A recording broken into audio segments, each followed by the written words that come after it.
At my husband's company's big launch event, I had planned to reveal that I was the heir to a billionaire fortune and announce our relationship to the world. But when I walked in, I overheard him telling his coworker, "She's so naive. She has no idea what's really going on." That's when I saw them tangled up on the office bed. "She's so naive. She has no idea what's really going on." Chase's voice drifted through the crack in his office door, stopping me dead in the hallway of Blackwood Industries. I'd come to surprise him before the launch event, wearing the emerald dress he'd bought me for our anniversary, clutching the speech cards where I'd written out my big revelation, that I wasn't just his supportive wife, but the Hawthorne pharmaceutical heir who'd been secretly funding his dreams. Leah Morrison's laugh followed, low and intimate. "How much longer do you plan to keep playing house with her?" Through the narrow opening, I saw them on his leather couch, the one I'd helped him pick out last spring. Her manicured fingers traced patterns on his chest while he played with her hair, both of them fully dressed but positioned in a way that suggested this wasn't their first stolen moment. Before we continue, I want to thank you for joining me in sharing stories of betrayal and triumph. If you believe everyone deserves to know the truth in relationships, please consider subscribing. It's free and helps us reach more people who need to hear this. My knees went weak. I pressed myself against the wall, grateful for its cold support against my back. The speech cards in my hand crumbled as my fist clenched involuntarily. 6 years. 6 years of pretending to be ordinary, of hiding my inheritance to ensure his love was real, and this was my reward. "Just until after tonight's launch," Chase said, his hand sliding down Leah's back. "Once the funding is secured, I can start the separation process. The prenup I had her sign protects everything I've built." Everything he'd built. With my money. With the anonymous investments I'd funneled through shell companies to save his failing startup 3 years ago, 2 years ago, and again last spring when he'd nearly bankrupted the company through poor management. The irony tasted bitter in my mouth. "What about her family?" Leah asked. "Doesn't she come from money or something?" Chase laughed and the sound made my stomach turn. "Her grandmother left her some jewelry she keeps hidden in the kitchen drawer. Thinks I don't know about it. Probably worth a few thousand. She pretends to be this simple freelance designer, but I've seen the way she looks at expensive things. Classic champagne taste on a beer budget. That's why I had to protect my assets with the prenup. The kitchen drawer where I kept my Cartier watch. My Van Cleef earrings. The Patek Philippe from my father.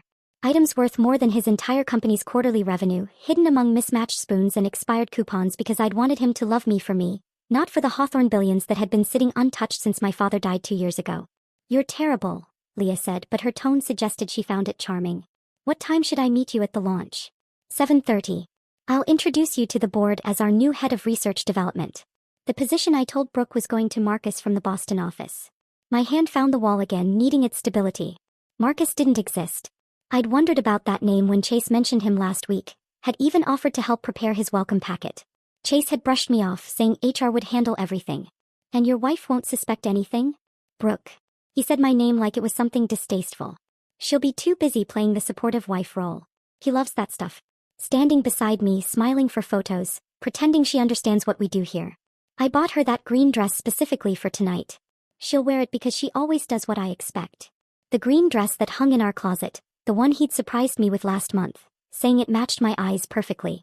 I'd been so touched by the gesture, by him remembering our anniversary when he'd been so consumed with work lately. Now I understood it was just another prop in his performance. My phone buzzed in my purse. A text from Nina, my only friend who knew the truth about my inheritance. "Are you really going through with telling him tonight? Please reconsider. Something feels wrong about all this." If only she knew how right her instincts were. I heard movement from inside the office, chairs scraping against the floor. They were standing up. I forced myself to walk, my heels clicking against the marble floor as I headed for the stairwell. No elevator. Too much chance of running into them when the doors opened. 20 minutes earlier, I'd been practicing my speech in the car. "Chase, there's something I need to tell you. I'm not who you think I am. I'm actually Brooke Hawthorne, and I've been supporting your dreams because I believe in you, because I love you." I'd imagined his face, the shock morphing into joy as he realized we could build an empire together. Now those words felt like poison in my throat. The stairwell door closed behind me with a decisive click, and I stood there in the fluorescent lighting, my designer shoes, which I'd told Chase were knockoffs, already pinching my feet. My phone rang. Chase's photo appeared on the screen, the one from our wedding day where he looked at me like I was his entire world. "Hey beautiful," he said when I answered, his voice warm and affectionate. "Just wanted to make sure you're still coming tonight. You're wearing the green dress, right?" "Of course," I heard myself say, my voice surprisingly steady. "Perfect. I have a huge surprise planned for after the announcement. Something that's going to change our lives forever." "I can't wait," I replied, and for once I meant it. just not in the way he expected. I should go, he continued. Still in meetings. These investors are demanding. But after tonight everything will be different. I promise. Yes, I agreed. Everything will be different. The call from Harrison Blackstone came 3 days later, while I was pretending to work on a logo design for a fictional client. My laptop screen showed Adobe Illustrator, but my mind kept replaying Chase's words, Leah's laugh, the casual cruelty of their conversation. When Harrison's name appeared on my phone, I almost didn't answer. The Hawthorne estate lawyers only called when something was wrong. Brooke, we need you here immediately, Harrison said without preamble. His voice carried the weight of 40 years in estate law. There are documents requiring your signature by end of business today, or we're looking at a 7-figure tax penalty on your father's pharmaceutical patents. I glanced at the clock. 2 in the afternoon. Chase wouldn't be home until midnight as usual, but I'd still need an excuse for being out. How long will this take? 2 hours minimum. These are complex transfers involving the European holdings. If we don't file by month's end, the IRS will assume you're declining portions of the inheritance. My inheritance. The $3 billion Chase thought was a few pieces of grandmother's jewelry. The pharmaceutical empire he had no idea was funding his dreams through carefully orchestrated anonymous investments. Every time Blackwood Industries nearly folded, a mysterious venture capitalist would appear with exactly the right amount to keep them afloat. Chase never questioned the timing. His ego wouldn't let him consider that someone was protecting him. I'll be there in 40 minutes, I told Harrison, already fabricating the lie I'd tell Chase if he asked. A rush job from a demanding client. Another logo revision. The mundane fiction of my pretend career. The law offices of Blackstone and Associates occupied 3 floors of a building that screamed old money. Persian rugs that cost more than most people's cars. Original paintings that belonged in museums. Harrison met me in his office, documents already spread across his mahogany desk. Each signature I provided released another portion of my father's empire into my control. Pharmaceutical facilities in Switzerland. Research patents worth billions. Investment portfolios that had been growing since before I was born. Your father would be proud, Harrison said as I signed my name for the 20th time. He always said you'd know when to claim your legacy. Would he be proud though? Watching me hide my wealth from my husband like some shameful secret? Pretending to be ordinary while Chase built his ego on the foundation of my hidden support? I was walking through Blackwood Industries lobby 2 hours later, having decided to surprise Chase with coffee from his favorite shop, when I collided with Leah Morrison. Not accidentally. She'd clearly been waiting, positioned perfectly to intercept anyone heading toward the elevators. Brooke. She said my name like we were old friends, though I knew we'd never been formally introduced. Her hand caught my arm, fingers pressing just hard enough to stop me from pulling away. How wonderful to run into you. Up close she was everything I wasn't. Tall where I was average. Blonde where I was brunette. Confident in the way of women who'd never doubted their place in the world. Her perfume hit me immediately, something expensive and distinctive. Tom Ford maybe. Black Orchid. The same scent that had been clinging to Chase's jacket last week when he'd claimed he'd been in back-to-back meetings. I don't believe we've met, I said, though of course I knew exactly who she was. Dr. Leah Morrison, head of research development.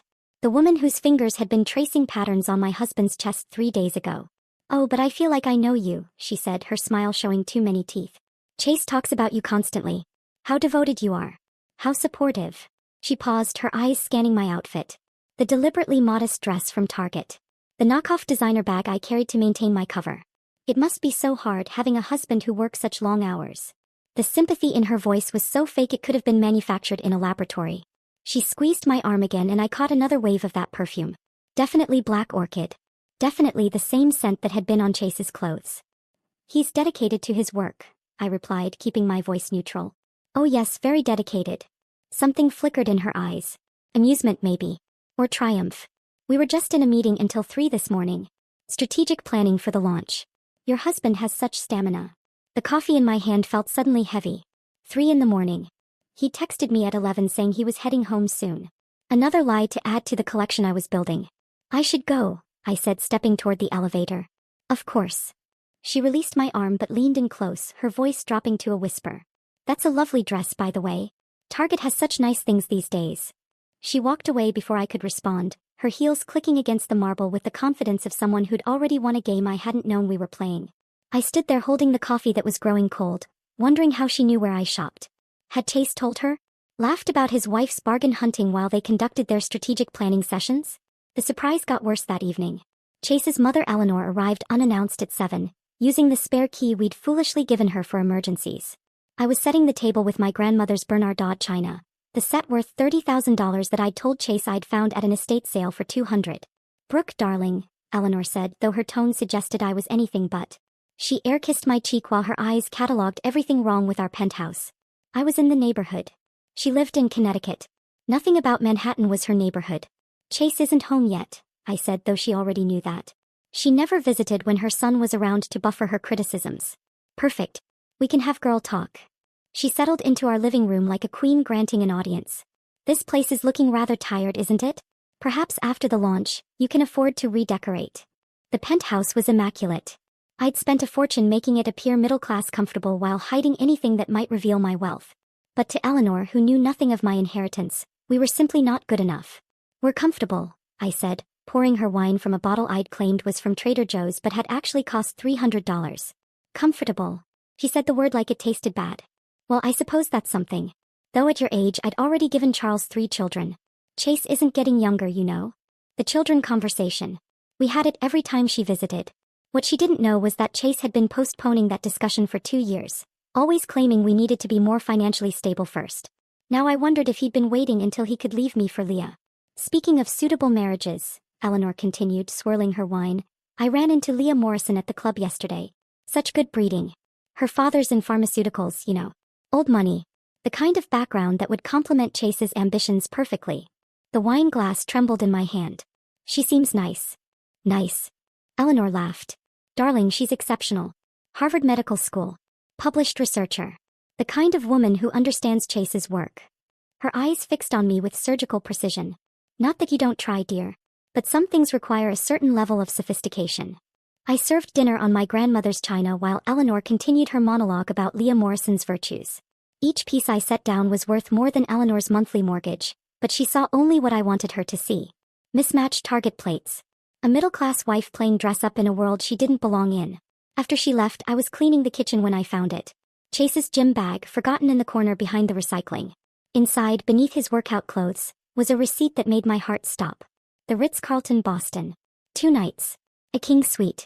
The dates matched the weekend he'd claimed to be pulling all-nighters at the lab. Room service charges for breakfast for 2. Champagne delivered at midnight.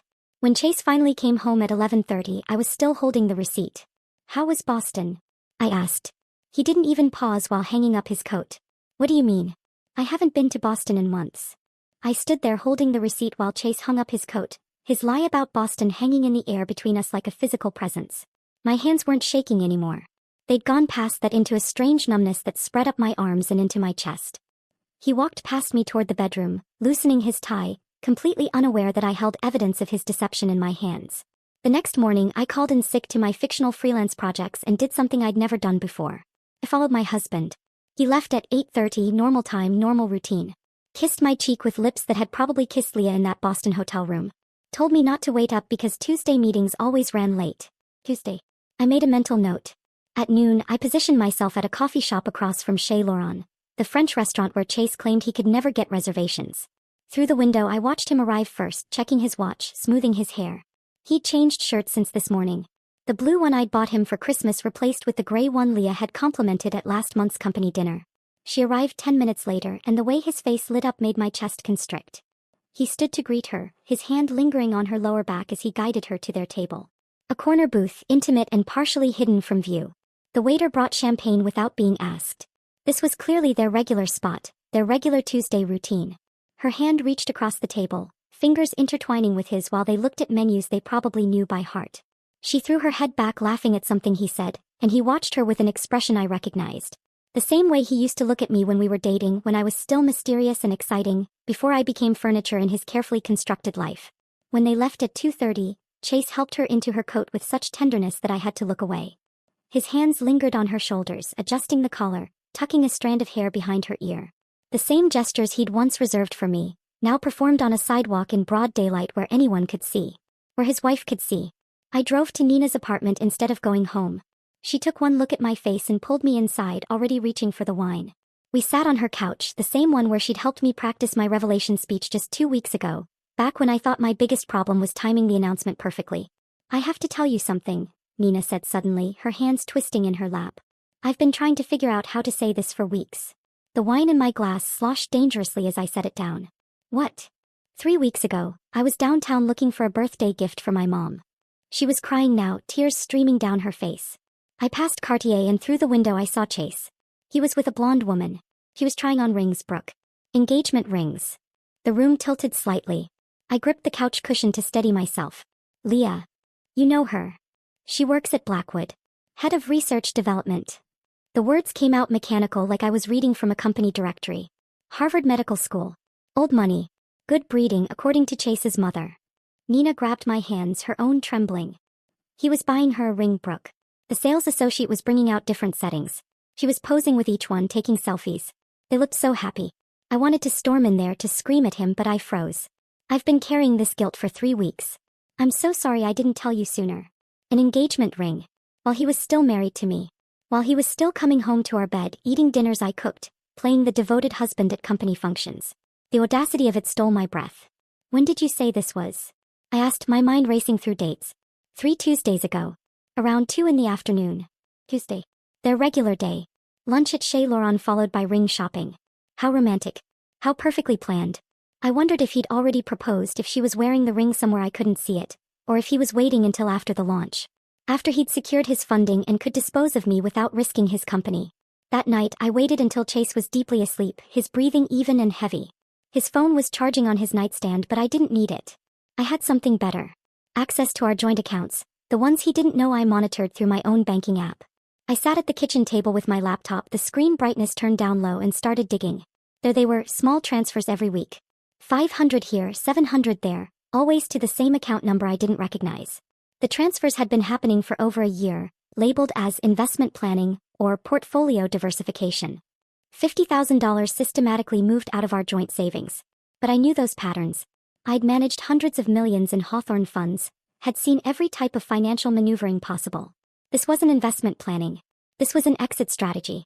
He was building a nest egg, probably in an account under only his name, preparing for the divorce he thought was coming after the launch. The irony almost made me laugh. He was stealing what he thought was his own money, not knowing that every penny in our accounts had come from my inheritance, carefully laundered through fake freelance projects and imaginary clients. He was embezzling from the Hawthorne empire without even knowing it existed. At 3 a.m, a phone buzzed. Not his regular phone, but a sound coming from his jacket pocket. A second phone like some character in a bad spy movie. He slipped out of bed, grabbing the jacket, and shut himself in the bathroom. But our apartment had thin walls, and I'd learned years ago that if you pressed your ear against the heating vent, you could hear everything. The timeline is tight, he whispered. The launch is Thursday. I need 2 more days to get everything in position. A pause while someone responded. No, she suspects nothing. Brooke's too trusting. She actually bought the story about Marcus from the Boston office. Soft laugh. I know. She even offered to help with his welcome packet. Sometimes I almost feel guilty about how easy this is. Another pause. The divorce papers are already drawn up. My lawyer says with the prenup, she'll get nothing except what she brought into the marriage. Which is basically some old jewelry and whatever she's saved from her little design projects. My little design projects that had funneled $3 million into Blackwood Industries over the past 6 years. After the launch, after the investors sign off, I'll tell her. Friday morning. I want to do it in person, at least give her that much respect. Respect. The word made bile rise in my throat. I love you too, he whispered, and my heart finally, completely shattered. Just 2 more days and we can stop hiding. The bathroom door opened. I forced my breathing to remain deep, and even as he slipped back into bed. He lay beside me, this stranger wearing my husband's face, and within minutes was asleep again. But I lay awake, staring at the ceiling, planning my own timeline. Thursday's launch was 36 hours away. Chase thought he had 2 more days of pretending. He was wrong. The 36 hours crawled by with excruciating slowness. I moved through Wednesday like an actress who'd forgotten her lines but kept performing anyway. Chase left that morning with his usual peck on my cheek, reminding me about the launch event, making sure I'd wear the green dress. I smiled and nodded, playing the devoted wife one final time while my insides churned with the knowledge of what was coming. Thursday arrived heavy with humidity that made the air feel thick and suffocating. I spent the afternoon at Harrison Blackstone's office, signing documents that would freeze certain anonymous investments, particularly the ones flowing into Blackwood Industries. Harrison didn't question my sudden decisions. He'd been my father's lawyer for 30 years and understood that sometimes timing was everything in both business and personal matters. By 6 o'clock, I stood in front of our bedroom mirror, sipping up the emerald dress Chase had chosen for me. The fabric felt like armor against my skin. My hands were steady as I applied lipstick, a darker shade than I usually wore. In my purse, the speech cards I'd written weeks ago sat next to new ones I'd drafted that morning. Two versions of the same revelation but with vastly different endings. The drive to Blackwood Industries took 20 minutes through Manhattan traffic. I used the time to breathe, to center myself, to transform from the woman who'd spent 6 years hiding her true self into someone who was about to reveal everything. The building's glass facade reflected the setting sun, turning everything golden and somehow ominous. I parked in the visitor section, not in my usual spot beside Chase's BMW. Tonight I wasn't really his wife. I was something else entirely. The elevator to the 40th floor had never felt longer. Each floor that passed felt like shedding another layer of the persona I'd worn for so long. The freelance designer. The supportive wife. The naive woman who didn't understand her husband's business. By the time the doors opened, I felt raw and exposed and powerful in a way I'd never experienced before. The executive floor buzzed with pre-event energy. Caterers arranged elaborate displays while bartenders polished glasses that would soon hold champagne worth more per bottle than most people's car payments. But I wasn't heading to the ballroom yet. I had one more thing to confirm, one more piece of evidence to collect before I could move forward with what I was planning. Chase's office door was slightly open, golden light spilling into the hallway. I approached quietly, my heels silent on the thick carpeting. Through the crack, I heard his voice, casual and dismissive in a tone I now recognized all too well. "She'll be here soon," he was saying. Playing the perfect wife in that green dress I bought her. God, she was so grateful for that thing. You'd think I'd given her diamonds instead of something off the rack from Nordstrom. Leah's laugh was like nails on glass. "She really has no idea about us?" "Brooke's sweet, but observation isn't her strong suit. She still thinks I'm working late when I'm with you. Still believes that conference in Boston was real. I could probably move you into our apartment and she'd think you were the new housekeeper." They were sitting on the leather couch, the same one from the other day.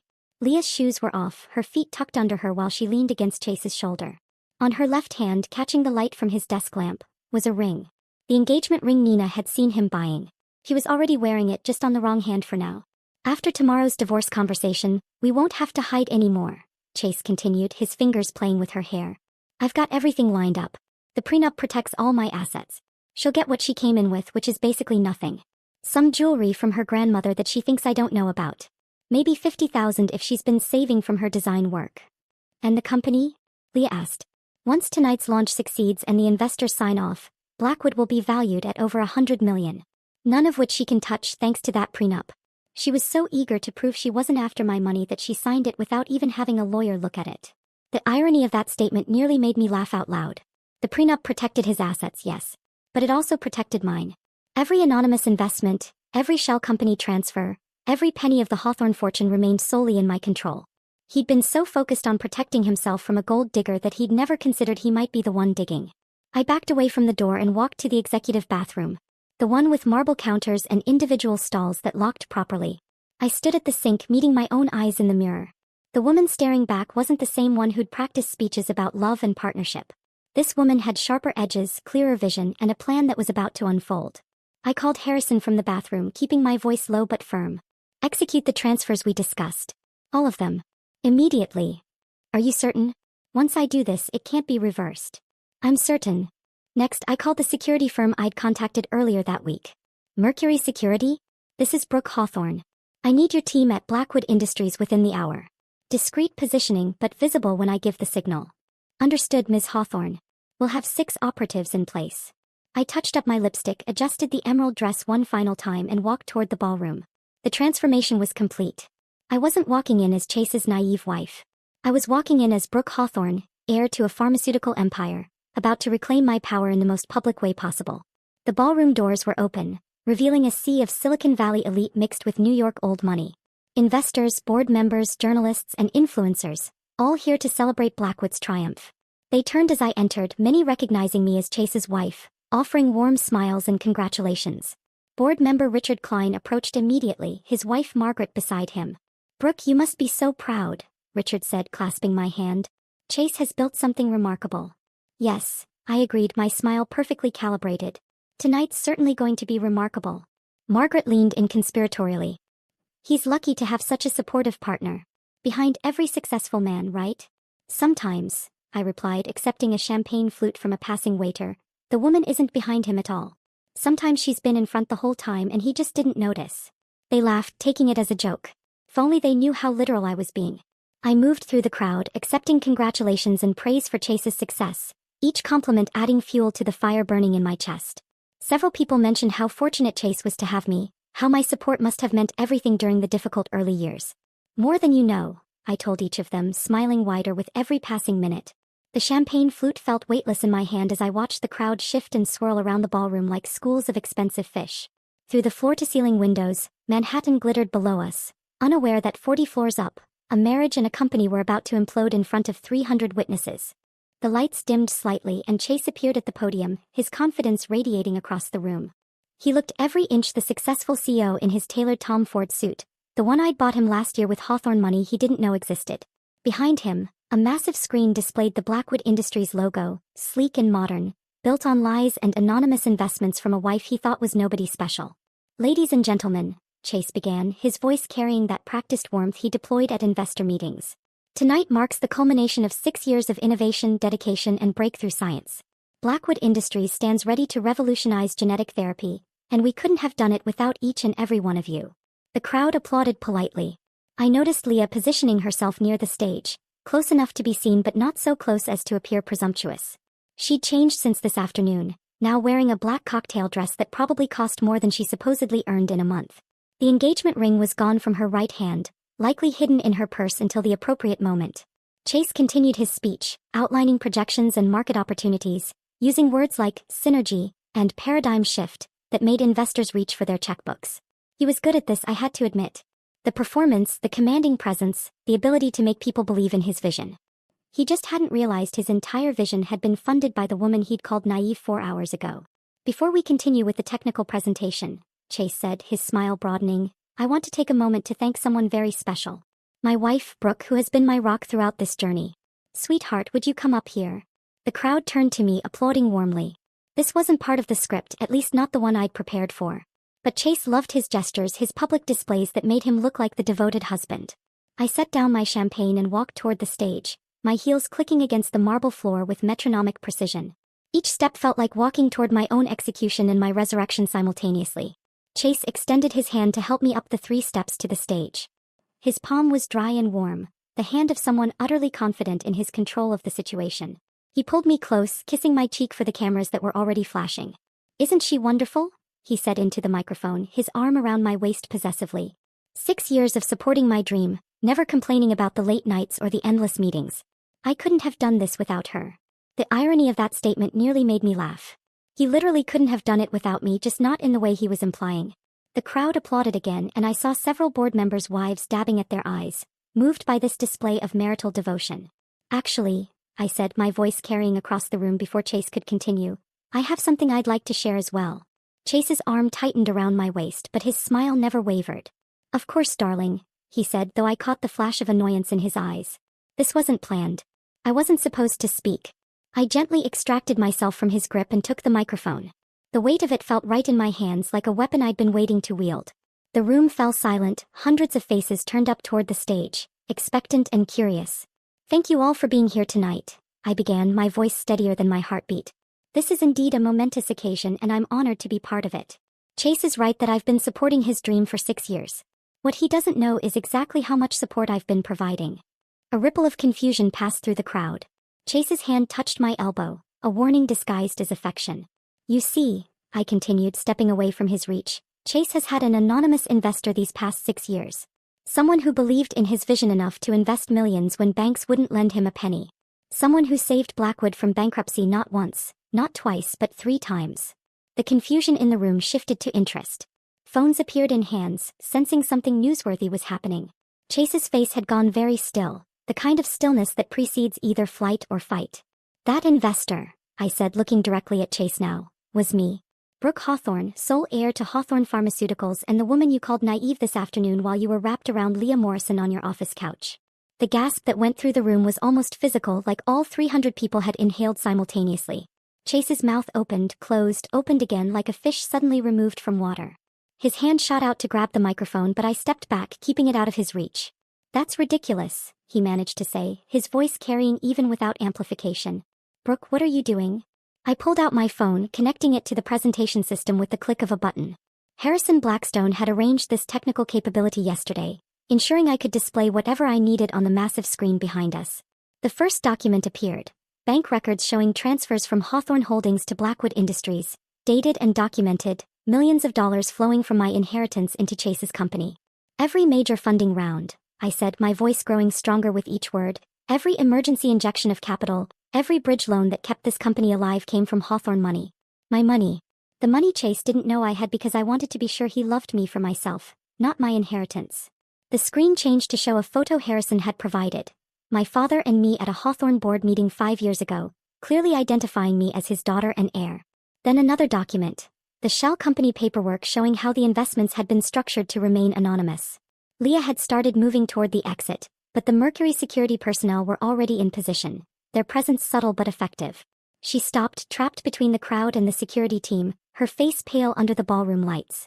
But that's not even the best part, I continued, feeling the power of the moment coursing through me.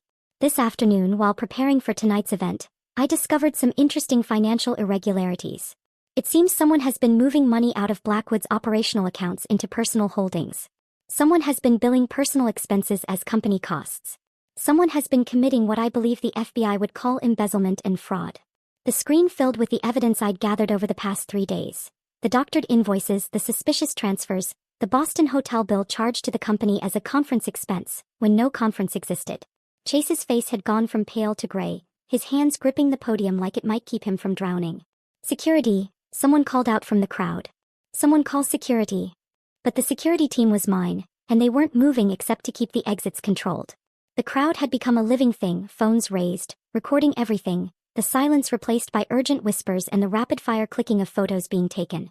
I've already forwarded this information to the appropriate authorities, I announced, looking directly at the crowd of investors and board members. I imagine they'll have questions about where their money actually went. The elevator descended in silence while behind me, the ballroom erupted into chaos. Through the closing doors, I caught a glimpse of board members surrounding Chase, their faces twisted with rage, while reporters pushed forward with microphones and cameras. The Mercury security team held their positions, ensuring order but not protecting Chase from the consequences that were finally catching up to him. My phone started vibrating before I even reached the parking garage. Chase's name flashed on the screen, call after call that I let go to voicemail. Then came the texts, rapid fire and increasingly desperate. What have you done? We need to talk. This is insane. You don't understand what you've just destroyed. Answer your phone now. I turned the device to silent and slipped it into my purse as I walked to my car. The valet, a young man who'd always been kind to me, handed over my keys with wide eyes. He'd clearly heard what had happened upstairs. News traveled fast in buildings like this, especially when it involved public humiliation and federal crimes. The drive to our penthouse took 15 minutes through unusually light traffic. I used the time to call Harrison Blackstone, who answered on the first ring despite it being nearly 10 at night. I watched the live stream, he said without preamble. Several reporters were broadcasting. You handled that remarkably well. I need the divorce papers filed first thing tomorrow morning, I said, my voice surprisingly steady. And I need you to freeze all joint assets immediately. Already in motion. I took the liberty of preparing everything after our meeting yesterday. The prenuptial agreement Chase insisted on is actually quite favorable to you, since it protects all premarital assets and inheritances. He essentially locked himself out of the Hawthorne fortune without realizing it existed. The irony of that wasn't lost on me. Chase had been so concerned about protecting his future earnings from a gold-digging wife that he'd signed away any claim to my billions. His lawyer had probably congratulated him on his foresight. I reached the penthouse and found the locks already changed. Building management moved fast when Harrison Blackstone called. My new keys worked perfectly, and I entered what had been our home but now felt like a crime scene I needed to process and evacuate. My phone continued its relentless buzzing. The messages from Chase had evolved from anger to bargaining. We can work this out. Think about what you're throwing away. 6 years, Brooke. Doesn't that mean anything? I made mistakes but we can fix this. Please just talk to me. I moved through the apartment methodically, taking only what had been mine before Chase entered my life. My grandmother's Bernardin china, carefully wrapped in tissue paper. The photo albums from my childhood that I'd hidden in the closet. The jewelry I'd kept concealed in the kitchen drawer, including the Cartier watch and Van Cleef pieces that were worth more than Chase's car. Everything else. The furniture we'd chosen together, the art we'd bought on our honeymoon, the expensive gifts he'd given me over the years, I left behind. They were props from a performance I was no longer participating in. Nina arrived at midnight with boxes and fierce loyalty. She took one look at my face and pulled me into a hug that nearly broke my composure. I'm proud of you, she whispered. What you did tonight was incredible. I feel numb, I admitted, continuing to pack while she helped. I thought I'd feel vindicated or angry or something, but I just feel empty. That's shock, she said, wrapping another piece of china. The emotions will come later. Right now we just need to get you out of here. Chase's messages had shifted again, this time toward threats. You've destroyed everything I've worked for. The FBI is seizing our accounts because of your stunt. My lawyers will bury you. You think you've won, but this isn't over. No one humiliates me like this. I showed them to Nina, who immediately forwarded them to Harrison. Evidence of harassment would be useful if Chase decided to escalate beyond angry texts. Though given that federal investigators were probably already preparing charges against him, he had bigger problems than our divorce. By 2 a.m, we had my belongings loaded into Nina's SUV and a small moving truck. The penthouse looked strange with my presence erased from it, like a stage set after the play has ended. I left my keys on the granite counter along with the wedding ring I'd removed in the elevator. No note. No explanation. The empty space where I'd existed would say everything necessary. The drive to the Hamptons took 2 hours through empty highways. I'd inherited the estate when my father died, but I'd never lived there, keeping it maintained through a management company while I played at being middle class in Manhattan. As we pulled through the gates, motion sensors triggered subtle lighting that illuminated a house I'd only visited 3 times since the funeral. 20 rooms of pristine loneliness spread before us. The foyer alone was larger than most apartments, with a chandelier that had supposedly belonged to some railroad baron in the 1890s. Nina whistled softly as we carried boxes through rooms that echoed with our footsteps. This is insane, she said, setting down a box in what would be my bedroom. You own this whole place and you've been living in that penthouse pretending to be ordinary? I wanted to be loved for who I was, not what I had, I said, the words sounding hollow now. Look how well that worked out. We found champagne in the wine cellar, vintage bottles worth thousands, and drank it from paper cups we'd brought from a gas station. The contrast seemed appropriate somehow, sitting in a mansion worth $40 million, drinking champagne from convenience store cups while my marriage imploded across every media platform in the country. Harrison called at 4 a.m. Federal agents raided Blackwood Industries an hour ago. They're seizing all computers and financial records. Chase has been taken in for questioning. Leah Morrison as well. Already. I sat up straighter in my father's leather desk chair, the one he'd imported from England decades ago. Your documentation was very thorough. Combined with what they're finding in the computers, they have enough for arrest warrants by morning. Also, 3 major investors have already filed civil suits against Chase personally. The prenup won't protect him from those. After Harrison hung up, I turned on the television in my father's study. Every business channel was running the story. Someone had edited together clips from the live-streamed confrontation, my voice clear and damning as I revealed both my identity and Chase's betrayal. The ticker at the bottom read, Hawthorne heiress exposes husband's fraud at company launch. One analyst was already speculating about what this meant for Blackwood Industries. Without the Hawthorne funding, which apparently accounted for 70% of their capital, the company is essentially worthless. Add in the fraud allegations and the FBI investigation, and we're looking at complete collapse by market open. Nina found me there as sunrise painted the ocean visible through the study windows. She brought coffee in actual mugs this time, and we sat together watching my old life dissected by strangers on television. How do you feel? She asked carefully. I considered the question. In 12 hours, I'd gone from being Chase's naive wife to exposing myself as a billionaire heiress who'd taken down her husband's company on live television. My phone showed hundreds of messages from numbers I didn't recognize. Reporters probably, or people who suddenly remembered we'd been friends in college. Free, I said finally and meant it. The word free had barely left my lips when Nina's phone buzzed with a news alert. She held it up, showing a video of Chase being led from Blackwood Industries in handcuffs, federal agents flanking him on both sides. His face, captured in harsh morning light, looked hollow and defeated, nothing like the confident man who'd stood at a podium 12 hours earlier promising to revolutionize genetic therapy. The footage played on loop across every business channel. Chase stumbling slightly on the curb, an agent steadying him with a grip on his elbow. The careful way they guided his head as he entered the federal vehicle, protecting him from hitting the door frame even as they arrested him for crimes that could mean a decade in prison. Behind him, another team escorted Leah Morrison, her perfect composure finally shattered, mascara streaking down her cheeks as photographers captured every moment of her downfall. Harrison called within minutes of the footage airing. The FBI has expanded their investigation. They found evidence of additional fraud going back 3 years. Apparently, Ms. Morrison was selling proprietary research to competitors while billing Blackwood for consulting fees that never happened. She's looking at conspiracy charges, corporate espionage, and wire fraud. I moved to the window of my father's study, looking out at the Atlantic Ocean stretching endlessly before me. The Hamptons estate had views that could make you forget the rest of the world existed, but I couldn't escape the reality of what was happening 40 miles away in Manhattan. My phone showed 73 missed calls from Chase, 20 from numbers I didn't recognize and 1 from Eleanor, Chase's mother. That one I almost answered, then thought better of it. She could wait. The bankruptcy proceedings moved with stunning speed. By the following Tuesday, less than a week after the launch event, Blackwood Industries had filed for Chapter 7 liquidation.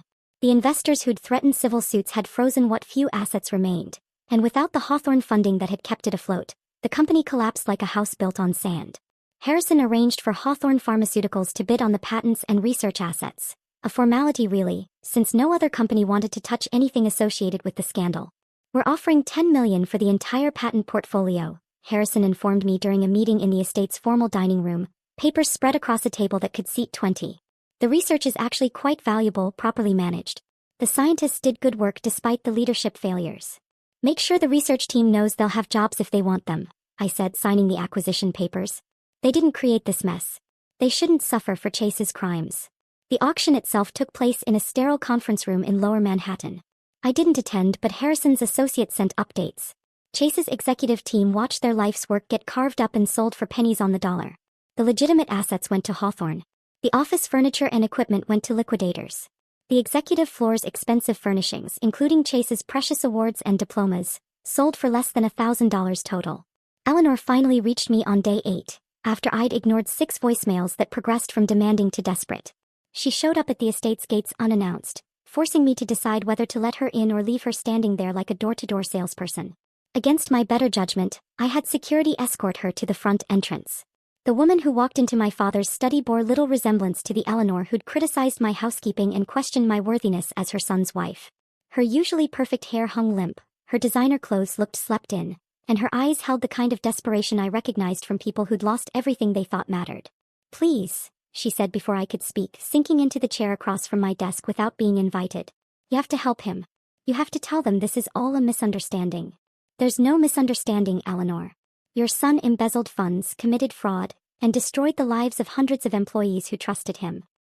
He made mistakes," she said, tears flowing freely now, destroying makeup that had probably taken an hour to apply. "But he doesn't deserve to lose everything. He's my only child, Brooke. Surely you can understand a mother's love."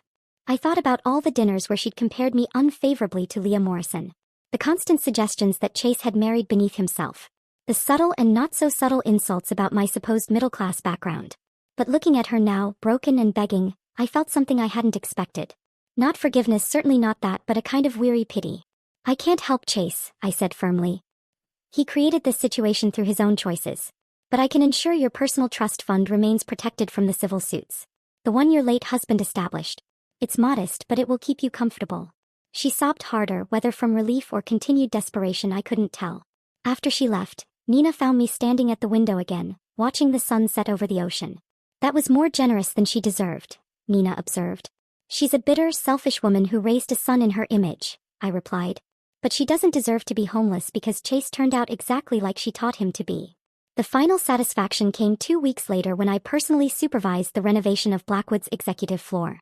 As the new owner through Hawthorne Pharmaceuticals, I had complete control over the space. Most of it would be converted into research laboratories, giving the scientists the resources they'd always needed but never received under Chase's leadership. But his office, that corner suite where I'd heard him call me naive, where I'd seen him with Leah, that space deserved special treatment. I stood in the doorway as workers dismantled everything that had made it his sanctuary. The massive oak desk where he'd planned his escape strategy. The wall of awards and accolades that had fed his ego. The leather couch where he'd betrayed our marriage in every possible way. "What do you want done with this?" The foreman held up a framed photo that had sat on Chase's desk. Our wedding photo, the one where we both looked deliriously happy before the lies and secrets and betrayals. "Trash," I said without hesitation. "All of it goes in the dumpster." I watched from the window as workers threw the couch over the edge into the industrial bin below. It landed with a satisfying crash, leather splitting, frames splintering. 6 years of marriage reduced to garbage in a metal container, waiting to be hauled away and forgotten. The office would become a supply closet. Shelves of printer paper and toner cartridges where Chase's ego had once lived. Janitors would store mops and buckets where he'd stored his secrets and lies. Every time someone needed office supplies, they'd walk through the space where Chase Blackwood thought he was building an empire, never knowing they were standing in the ruins of a man who'd mistaken cruelty for strength and deception for intelligence. As I signed the final renovation orders, my phone buzzed with a text from an unknown number. I almost deleted it, assuming it was another reporter, but something made me read it. Ms. Hawthorne, this is Dr. Patricia Kim from the research team. Thank you for saving our jobs and our work. We won't let you down. The research team didn't know it yet, but under Hawthorne's leadership, they would complete the genetic therapy breakthrough Chase had promised but never delivered. Their work would save lives, make headlines for the right reasons, and prove that good science could survive bad leadership. Chase would watch from federal prison as his former employees achieved everything he'd pretended to be building. The message from Dr. Patricia Kim stayed with me through the months that followed. A small reminder that something good could emerge from the wreckage. 6 months passed in a blur of legal proceedings, corporate restructuring, and learning to inhabit the life I'd hidden for so long. The Hamptons estate no longer felt like a museum I was visiting but had become home, its 20 rooms gradually filling with actual life instead of echoing emptiness. The invitation to speak at the Global Pharmaceutical Innovation Summit arrived on a Tuesday morning, hand-delivered by courier to ensure I couldn't pretend I hadn't received it. They wanted me to deliver the keynote address, to stand before an audience of industry leaders and explain Hawthorne's new direction. The same podium where Chase had planned to announce Blackwood's breakthrough would now be mine. I stood before the mirror in my bedroom that morning, but this time I wasn't hiding anything. The Cartier watch gleamed on my wrist. The designer suit I wore cost more than most people's monthly salary, and I no longer pretended otherwise. My reflection showed someone I was still learning to recognize. Confident without arrogance, powerful without cruelty, authentic in a way I'd never been allowed to be before. The conference center hummed with familiar energy when I arrived. Many of the same faces from that night 6 months ago filled the audience, though their expressions had changed. Where once they'd shown polite interest in Chase's promises, now they watched me with genuine curiosity and perhaps a touch of wariness. Everyone knew the story of the naive wife who'd turned out to be a billionaire, who'd brought down her husband's empire while building something better from its ashes. Good morning, I began, my voice carrying clearly through the room without the tremor that had once accompanied public speaking.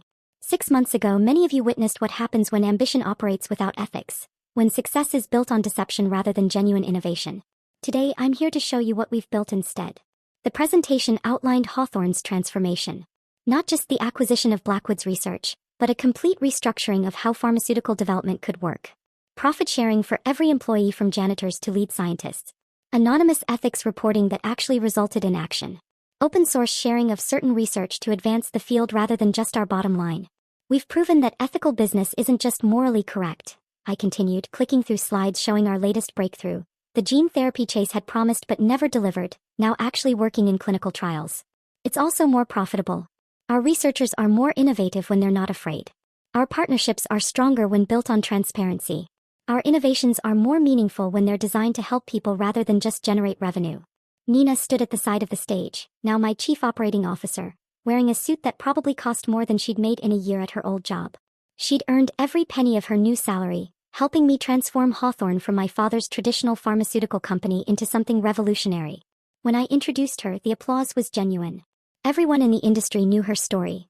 The loyal friend who'd stood by me when everyone else would have run, who'd helped pack my grandmother's china while my world collapsed, who'd drunk champagne from paper cups in a $40 million mansion while we figured out how to rebuild. The questions afterward were probing but respectful. How had I hidden my identity for so long? What made me finally reveal the truth?